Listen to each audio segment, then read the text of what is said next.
Nestled at the bottom tip of New Zealand's North Island, where the land meets the restless waters of the Cook Strait, lies a city that dances between tectonic plates and creativity, Wellington.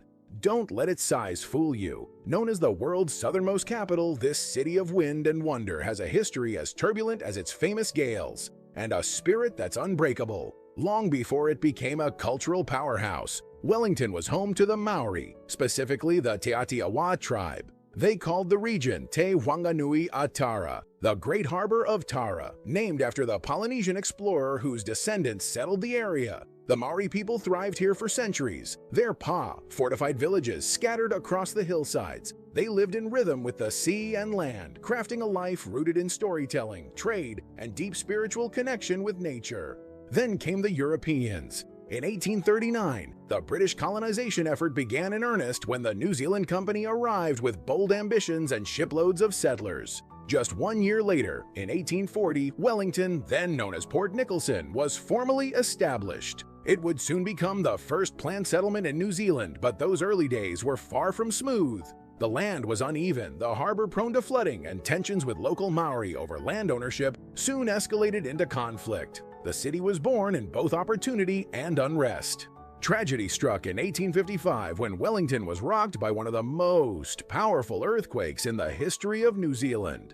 A colossal 8.2 magnitude quake known as the Wararapa earthquake. The ground rose over 6 feet in some places. The coastline changed shape. The sea retreated from areas it once claimed. While loss of life was miraculously low, the psychological and physical toll shaped the city's architecture, future planning, and relationship with the volatile land it rests on.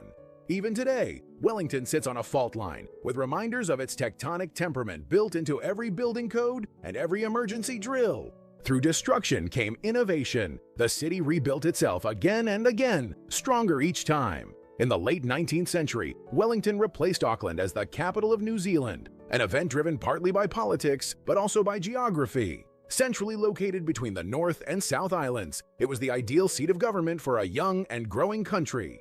Wellington's development surged in the early 20th century, with its port becoming one of the busiest in the Southern Hemisphere. Waves of immigrants arrived, British, Irish, Dutch, Pacific Islanders, adding to the city's cultural mosaic. The introduction of electric trams in the 1900s signaled progress, but even that era wasn't free from hardship. Fires and floods plagued the city, testing its resilience.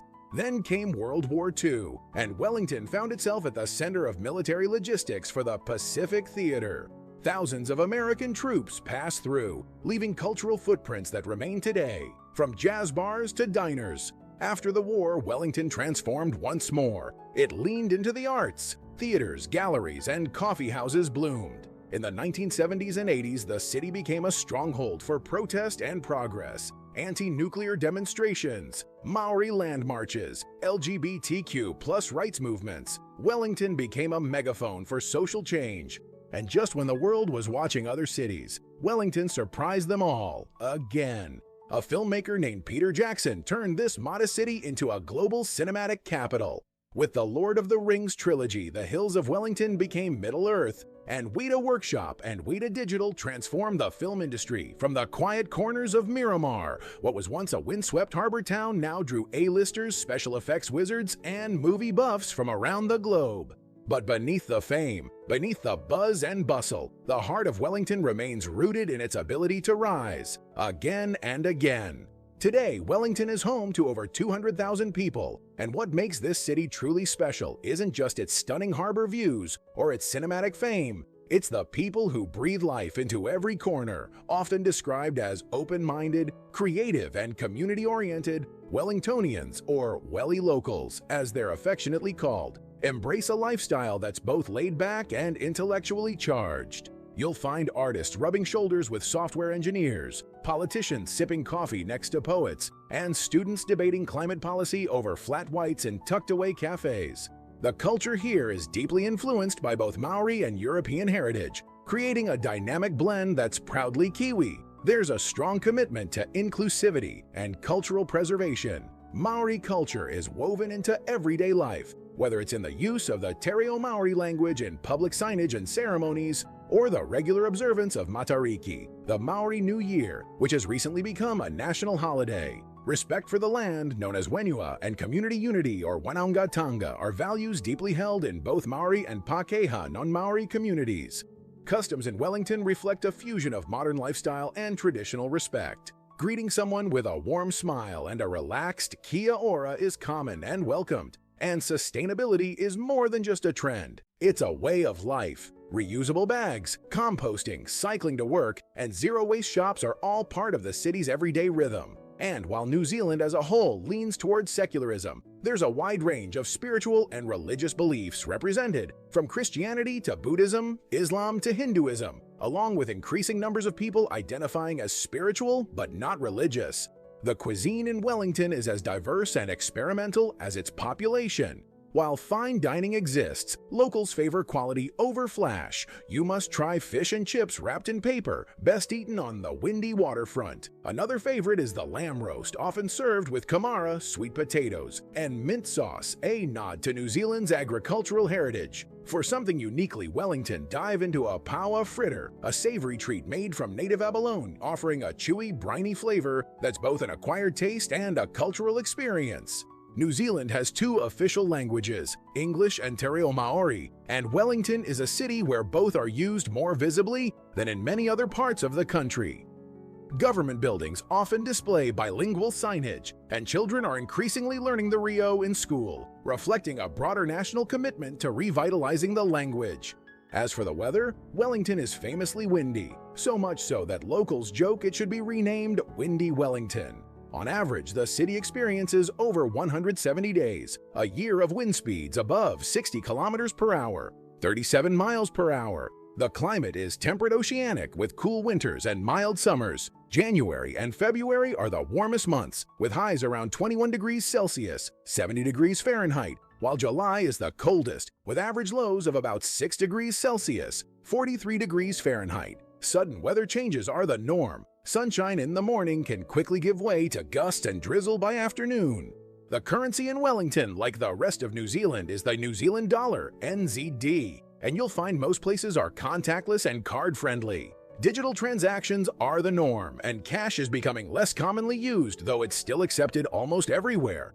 Transportation in Wellington is compact, efficient, and eco-conscious. The city's size makes it highly walkable, especially in the downtown area where much of the action happens.